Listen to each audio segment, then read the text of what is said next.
Hey, it's Golden Buddha here, and today I'm here with an unboxing video, okay? This shit right here, I've kept this for a little bit, but this right here, this is the, fuck, what the fuck is this book? I got so many fucking books, I don't even know what this shit is. No, this right here is the Cthulhu alphabet. Cthulhu Alphabet by Goodman Games. And we're gonna open this bad boy up and see what's popping. Okay. Oh shit. Okay, let's just. Okay. I'm gonna open it gently. Oh, no, it's gently enough. Okay. And let's see. Let's pull this bad boy out. Ooh. Look at this. Look at this. This is great. Yeah, boy. The Cthulhu alphabet. See, look, it's just terrifying monstrosities from beyond the veil of time and space. An A to Z reference for Lovecraftian mythos design by Michael Curtis, John Hook, and others. And Goodman Games, they make really good shit. This right here says A is for angles, B is for books, C is for cultist. Game masters of any rule system will find twisted inspiration for creating madness-inducing game ingenuity from ancient underground worlds.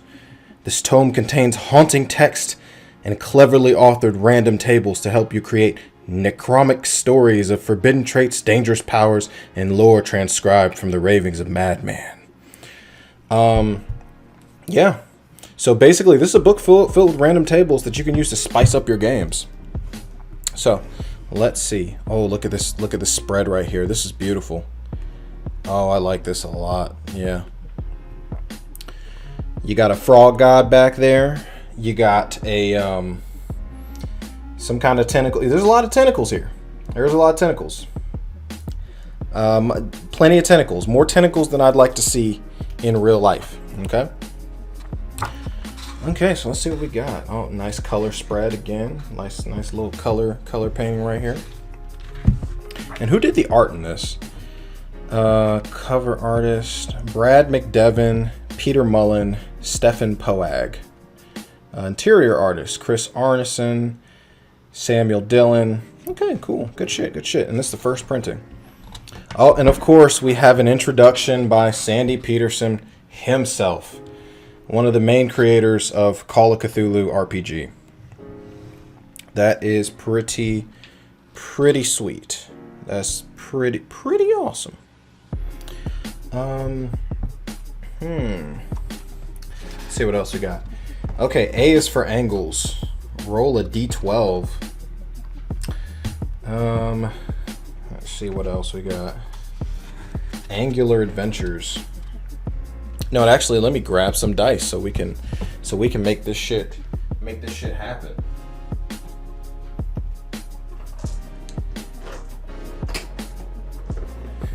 All right, got my dice tray right here, and we are gonna roll some bullshit and see what we get off of this table. And we're gonna go through and try each. Get out of here, scissors. I don't need you anymore. You've done your service. Now be gone with you. All right, let's see.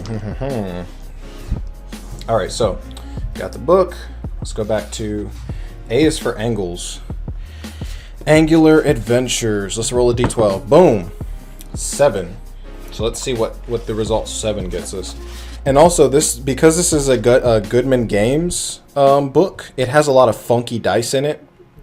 Because Goodman Games, they also make Dungeon Crawl Classics. Now, this book isn't specifically for Dungeon Crawl Classics, but it can be used with it. It can be used with just about any RPG, but you can tell it's kind of more geared towards like OSR games and D&D like games. All right, let's see. 7. Buried within a treasure cache is a plain-looking musical triangle. However, ringing it causes a ripple effect in time and space, allowing the user to perceive other dimensional places while the chime hangs in the air. The revealed sights and sound show are multitudinous and fascinating. but is tapping on the musical triangle ultimately sounding a dinner bell? Who or what shows up for dinner? That could be pretty scary. And this book is like packed with awesome art. All right, so this is a book generator, so we can roll to see like what kind of evil book we generate. Let's see. So we got a 9 for that first roll. So it's going to be a multi-volume set. Let's see what the general description of the book is. Okay, the general description, the book is generally falling apart. And then we need to roll a d20 to figure out what the subject matter is. Let's see, d20, 2. Okay, it's a register or log. All right. And what effect does it have on the reader? 3.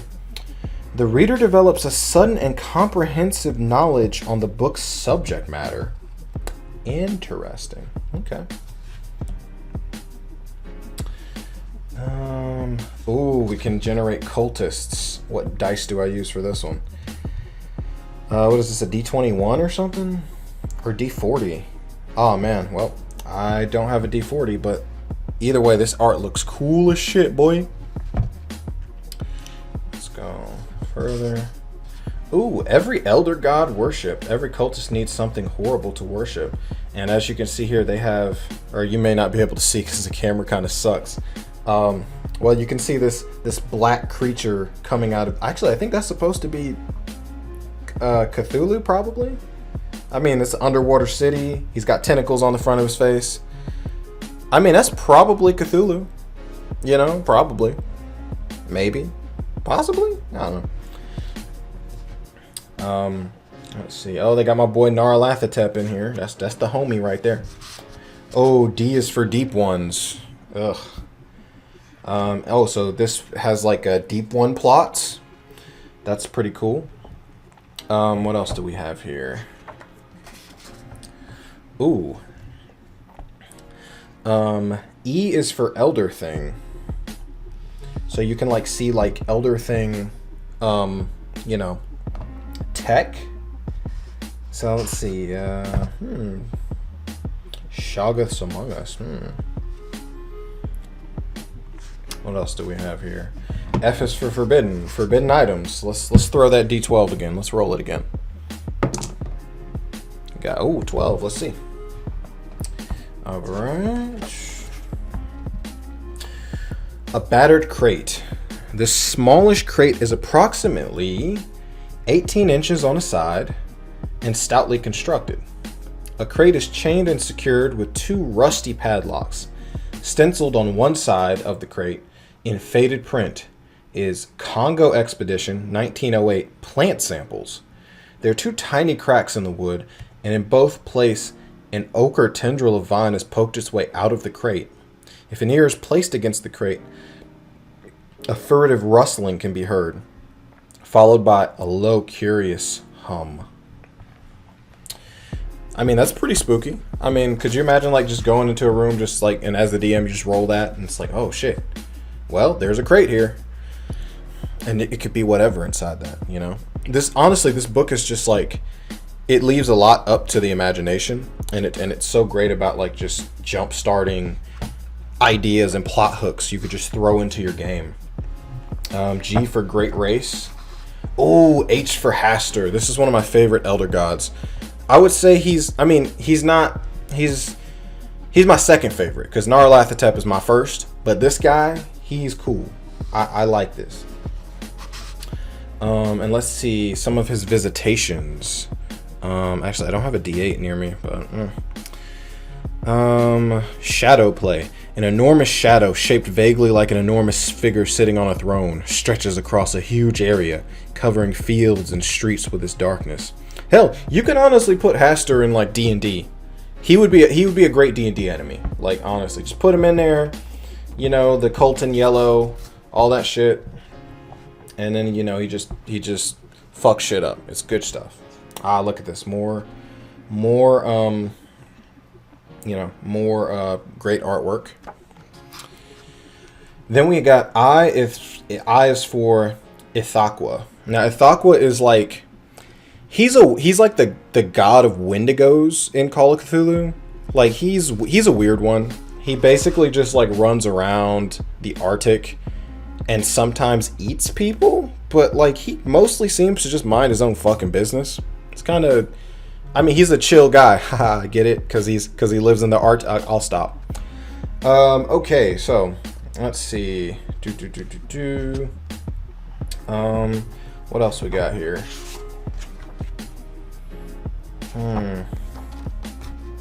Ooh, J is for journal, to generate journals that your adventurers can, adventurers can come upon.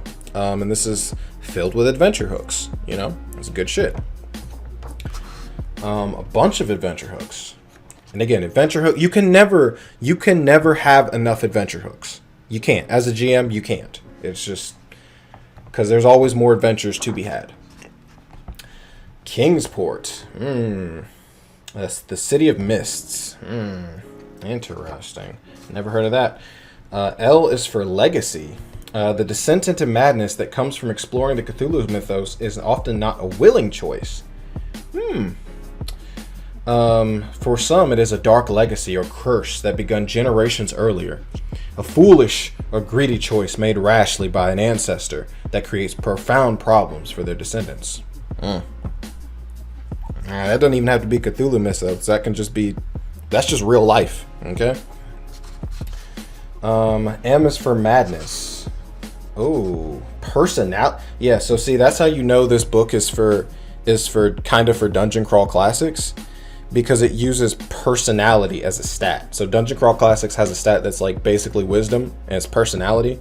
That's kind of like it's basically wisdom and charisma kind of rolled into one, if I remember correctly. So yeah, personality, it'll hurt it says personality damage here, so that means, yeah, they kind of did design this for DCC. But again, DCC is like, you could take a lot of the shit in DCC and just put it in 5e or whatever. It's not that hard to do. More cool artwork. They got this boy chained up. He said, "Oh, did y'all bring food?" It's like, nope, just more bricks. We're gonna seal you in here, buddy. Oh, hey, bro, could I get a burger though? Nah, this guy, he's gonna die though. Seriously, someone help him. M is for Miskatonic University. That is the classic school that every fucking Call of Cthulhu player goes to at one point in their career. It's just filled with professors who just can't keep their hands off of fucking eldritch artifacts and shit. They can't just leave shit alone. They gotta keep touching shit. It's my job. No, fuck that. Ooh, N is for Nyarlathotep, the crawling chaos. I am the last. I will tell the audient void. No, honestly, this is my favorite work by H.P. Lovecraft is Nyarlathotep, the poem. And he's my favorite god in the mythos. Mostly because he's like, he has so many fucking forms. And that's a big thing, like having all these fucking forms. He could just be... He can be a goat somewhere. He can be like... he has like so many different forms that he can change into. He can be like a shoe on somebody's foot or something that's just evil for no reason. And as you can see, that little Sphinx over there, that's one of his incarnations. The Black Pharaoh, I think, too. Or I don't know, he's got a bunch of different forms, though. That's the whole thing. They call him the God of 1,000 Faces. Unfortunately, I don't have a D14 here to roll because DCC uses like weird fucking dice. But again, this is super cool artwork. I love it. Then we have I think this is supposed to be Azathoth. It's, again, super cool, super awesome. Let's see what else we got. Ooh, O is for Outer Gods. Oh, so you can actually just create outer gods.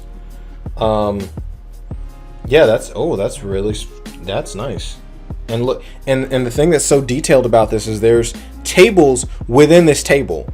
So, you have like, you roll for the form, and then you roll for like, if you roll like a tentacle, you roll for the type of tentacle and where it's located, how many mouths, what abilities the mouths have, you know, where the fins are, where the eyes are, how many antenna it has. Like it's so great.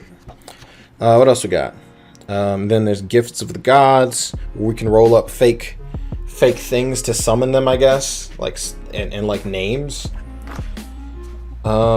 P is for narcotic. I don't even know how you fucking say that. Let's see. So this is, I guess this is if you're like making formulas, maybe. Q is for quiescent. Adjective, marked by inactivity or repose. Interesting. So this looks like a trap table, actually. Looks like there's traps to generate. That's actually pretty cool. Outdoor traps and vehicle traps. Oh, that's even cooler. Slumbering beasts. Cool. R is for Red Hook. I don't know that reference. I'm not even going to pretend to.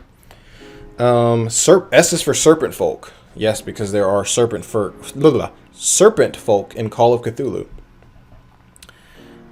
They're just, you know, they're jerks, and they're serpents. They want to take over the world. You know, basically everything in Call of Cthulhu wants to take over the world. So that's, you know, or kill people. Ooh, this is one of my favorites. S is for Shoggoth. So basically Shoggoths are like blob creatures that can like form appendages at will. And they are intelligent either. They're not like gelatinous cubes, although I'm sure gelatinous cubes were inspired by Shoggoths. But like these are some of my favorite mythos creatures right here, the Shoggoths. And let's see what we got here. Oh damn, that's dope. I like that. Look at him. He's fucking these guys up. Then we got a naked chick in the background. All right, this book gets a 10 out of 10 in my book. You know. Let's see. Oh, T is for tentacles. Can't have a Call of Cthulhu Lovecraftian book without tentacles. You know, you just can't do it. It's against the law. You know, you'll get 20 years for that shit. Let's see. U is for Ubo-Saltha. That's a specific outer god, or specific. Actually, wait. Is this the one that like is kind of like Shub-Niggurath, but like I don't know. Let's see what else they got. Okay, that's cool. More cool artwork. U is for the unnameable. Oh, so this is for like, descriptions when you're trying to like, because you know in a lot of Lovecraft's work, there's something, you know, he stumbles upon stuff, or the protagonist stumbles upon things that was like, oh, this is unnameable, but you know it was colorless and congealed and quilled. And it had a spongy surface, and it was undulating rapidly. You know, like he'll use like descriptions like that. That'll kind of give you like an idea of what kind of movements and what, you know, an idea of what the thing is. V is for Voorish sign. I think that's like a protective sign for like, you know, for like the good guys in the Cthulhu mythos. And apparently you can do like magical shit with it. That's actually pretty cool. And they have like little examples here. So for example, enhanced spellcasting. The wizard can ease the physical and spiritual burden required to cast arcane magics for as long as he holds the sign. That's really sweet. Now this is actually a cool way to like switch up magical stuff, or like to introduce more like Lovecraftian elements into like D&D stuff. It's really cool. Let's see what else we got. W is for worshippers. Of course, you gotta have crazy cultists. Look at this. Oh my god. Damn. Face off. Shit. That cannot be healthy right there. Let's keep going. So these are like more cultist things. Oh, what is that, dude? Okay. X is for xenophobia. And this is xenophobia is a huge theme in like many of Lovecraft's books and stories, because he was a massive racist, so of course it's going to come through in his stories. Let's see, a dozen xenophobic incidents. Let's see one. A pool of spilled blood at the scene of a battle has an oily sheen like rancid meat. Did the blood come from a slain foe or a wounded comrade? Y is for yellow sign. The yellow sign, that is something that is associated with Hastur. It's kind of like a sign that, like, basically just don't look at the sign. Don't do anything with the sign. Just, if you see the yellow sign and you identify it as the yellow sign, you might as well just go ahead and kill yourself, because bad stuff's going to happen to you, you know? Let's see what else we got. Oh, so we got two Ys? Okay, sweet. Y is for Yog-Sothoth. Now he's one of the gods in Call of Cthulhu that is like, he's kind of a like a time god. So he's the god of like time and space, kind of. Yet he exists outside of time and space, but he's inside it though, and it's one of those weird things that you can't understand because you're not supposed to. It's not supposed to make sense to human minds and shit. Okay, cool. So this is like stuff that you can do to serve him. And what else do we have? Oh, and Z, finally. Z is for zombies. Oh, so you can like roll shit to kind of like make you spice up your zombies. So, you know, like living limbs. So, you know, those are the type of zombies that you have to like kill every part of it and like burn the whole thing. Combustible zombies, gibbering zombies. You know, they're talking to themselves. Like, let's see what else we got. Parasite zombies, like fucking Resident Evil. Oh man, that's giving me so many ideas. So fun. And of course, here's some ads, and here's another full spread. But yeah, I just wanted to show you guys this book, and I hope you guys enjoyed. Remember, like and subscribe for more content. And as always, this is Golden Buddha telling you to stay enlightened and stay safe.